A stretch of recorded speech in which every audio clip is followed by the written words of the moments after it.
Previous year wasn't the best year for traveling outside of any country, and I decided to make some adventure rides around Ukraine. I had 1 week, so first I decided to drive some non-paved roads in Ukrainian Carpathian mountains. Initial plan was to drive to the mountains, then ride through them and stay in a tent somewhere, and on the third day come home. But the weather messed up all plans, and I made the ride in 2 days without unpacking the tent. I have a lot of time after this, not the best ride to the mountains. So I decided to ride south to the plains and visit our Ukrainian desert, Oleshki sands. Remember in the previous ride I even did not take the tent, and again, that was a mistake. But in general both rides were quite good. So let's start. As usual, any trip starts from a boring highway ride. Usually good quality roads and quite fast. But on my way I found that now we had a lot of big repairs. And it seems that in the near future you can ride sport touring motorcycles even across Ukraine.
In the middle of the day, I managed to get to the Kamyanets-Podilsky. It is one of the several cities with old town, still in good shape, and a good saved castle there. I will do a video about Kamyanets-Podilsky and Khotyn later. Khotyn is also a fortress on Dniester river near Kamyanets.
Finally, I met my friend Roman, and we drive to Zalischyky village. The main feature is the location of this village.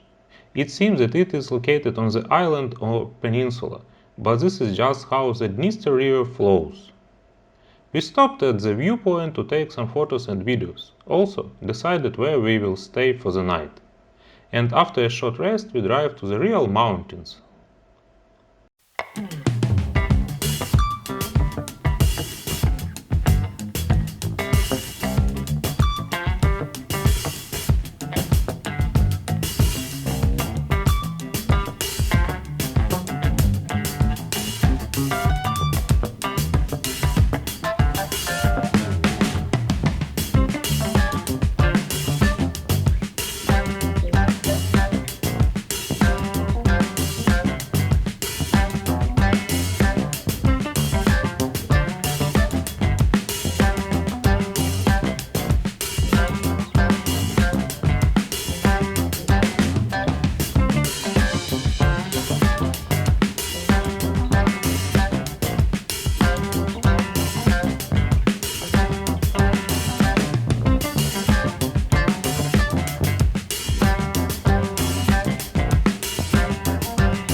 Weather made a big change to our plans for the next day.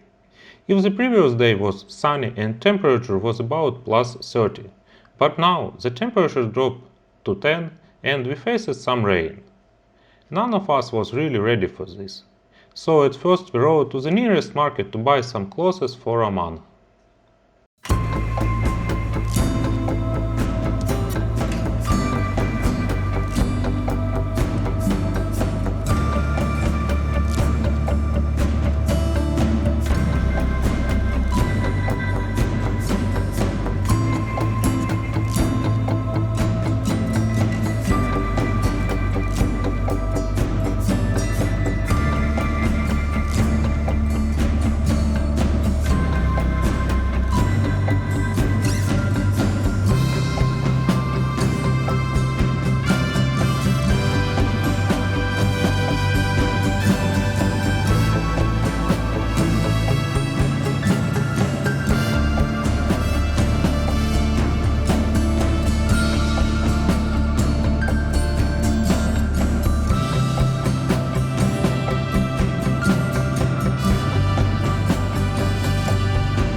After some bad paved roads, we faced what we wanted: dirt road to the Shurdyn pass. The sign said that we had 22 kilometers of dangerous road. I can say that this was very optimistic, and we got same road quality for about 50 kilometers.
Finally, we get out of the dirt road to the pavement.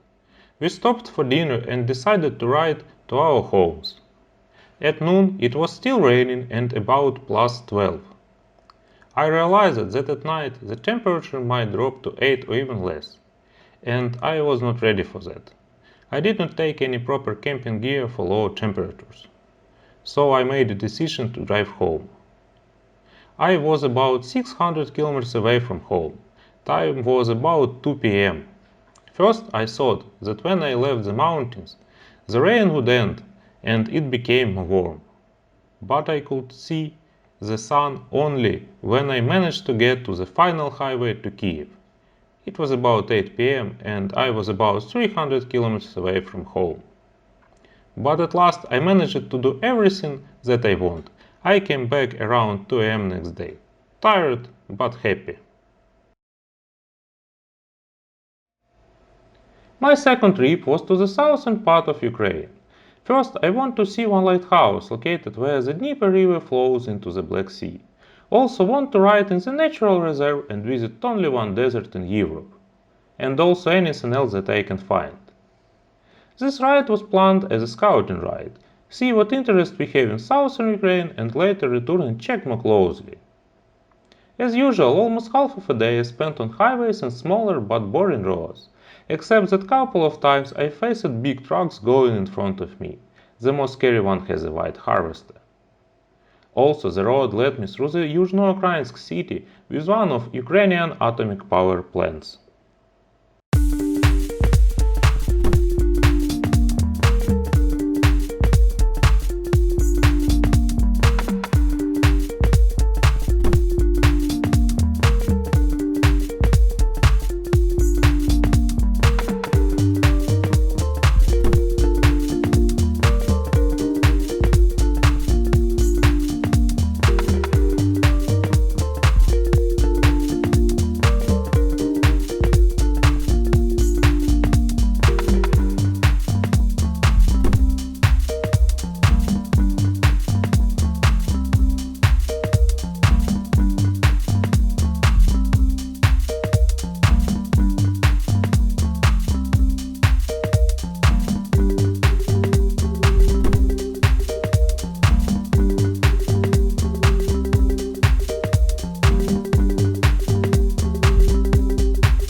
Leaving behind all big cities and civilization, I drive by an unexpectedly good road to the Rybalchi village. Pavement ended when I went to smaller streets and the road was covered by sand. But this didn't stop me, and quite fast I came to the water where I could see the lighthouse. It's called Adzigol lighthouse and it is tallest Ukrainian lighthouse. It was built more than 100 years ago. It also has a brother not far away. But this information I discovered during editing the video, so did not visit the second one.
After flying on drone, it was already time to go back to Kherson, where I have a booked hotel room. I did not want to go the same road and drive into the plains. First I was following the road, but later road ends, my GPS showed me that I am driving right over the lake. Good that this was summer and almost all salt lakes were dry. And after some time the road ended also. I was alone, in the middle of nowhere. So I chose the direction which should lead me to civilization. At that moment I understood that I made a mistake by not taking camping equipment. It was a very cool place with no one in about 5 kilometers each way.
Finally, I got back to the road and drive straight to Kherson for a night stay.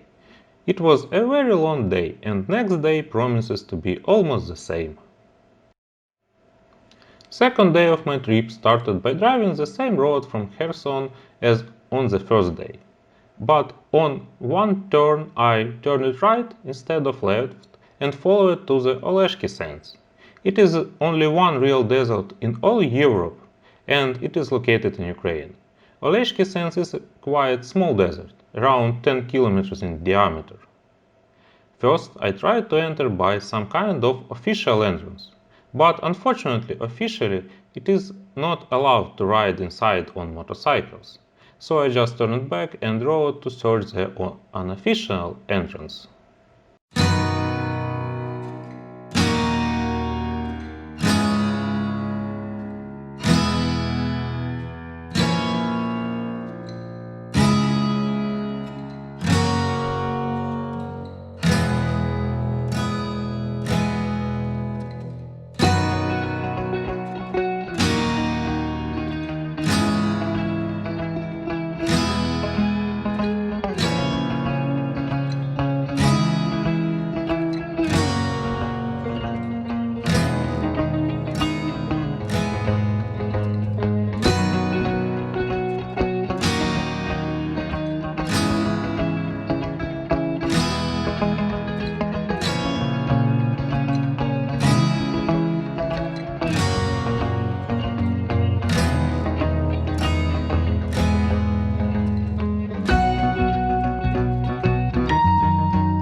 After some time going through fields, I managed to get to the first sand dune.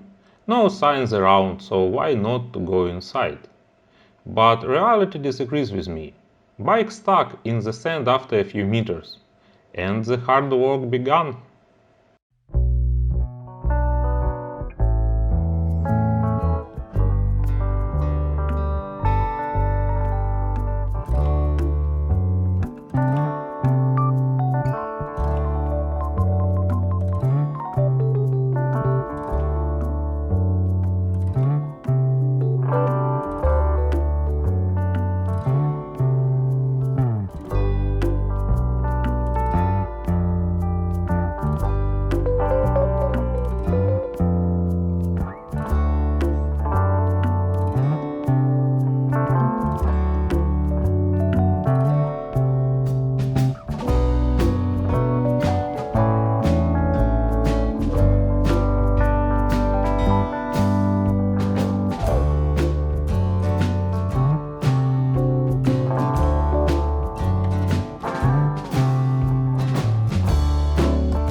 After the fall, I understand that my current setup will not allow me to ride across the desert. But I want to get a bit further, so I proceed searching for other ways. And I found one. Of course with the sign "No entrance allowed." But it didn't stop me. I get in and ride a bit more than in the previous attempt. Road went through the border of real sense. Achievement unlocked. And it's time to go back home.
After getting out of the off-road section and hitting the paved road, I found that my way went almost through Energodar.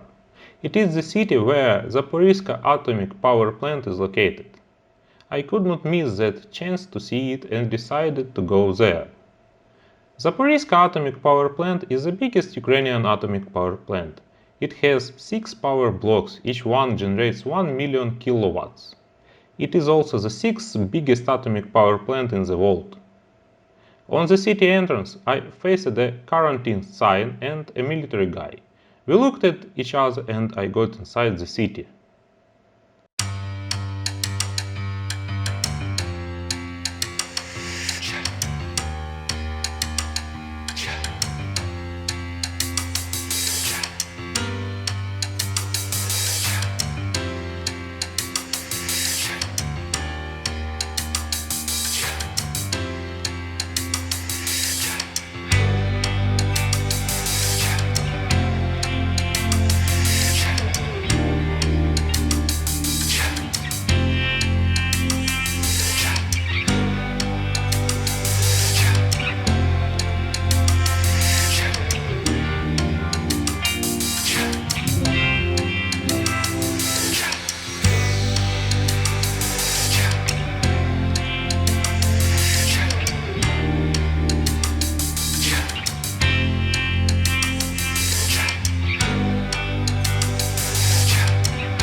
Rest of the day was quite boring. Simple ride by paved roads with a stop in Zaporizka to have a coffee with a friend who lives there, and then heading to Dnipro city for a night stay.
Third day was the last day of my trip. I have two options: go straight home and be there in 7 or 8 hours, or ride to the old granite quarry. Of course I choose the second way. First, I found an old excavator in the fields with a guard near it. I can't go closer and make photo or video. So after some chat about that I followed another way down to the water. It was quite steep way down, probably hard doable in the wet weather, but lucky me, weather was good. And in the bottom I faced beautiful colored water.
Last part of the road home was without any adventures, but there is one thing I want to talk about. In Ukraine we have different road levels. Top one is N and M, which are national and international roads. They are supposed to be like highways. Second level is R, which are regional roads, smaller, that connect some big cities in the region. And last ones are T, which are territorial roads. Smallest usually connect some villages. In general, you should expect that the best quality on N and M roads, probably less on R and less on T, but not in Ukraine. There is no system. On my way from Dnipro to Quarry I rode by N road. In the Dnipro region quality was terrible. It did not look like a paved road. It looks like some dirt road with a lot of asphalt humps. Also, I saw a lot of pothole repairs on N and M roads. Then, in the Kirovograd region, the same road was top-level quality. And then I hit one territorial road which led me through villages. And you can see the quality of its repair, or even renovation. That's the paradox of Ukraine. No matter what level the road has, it does not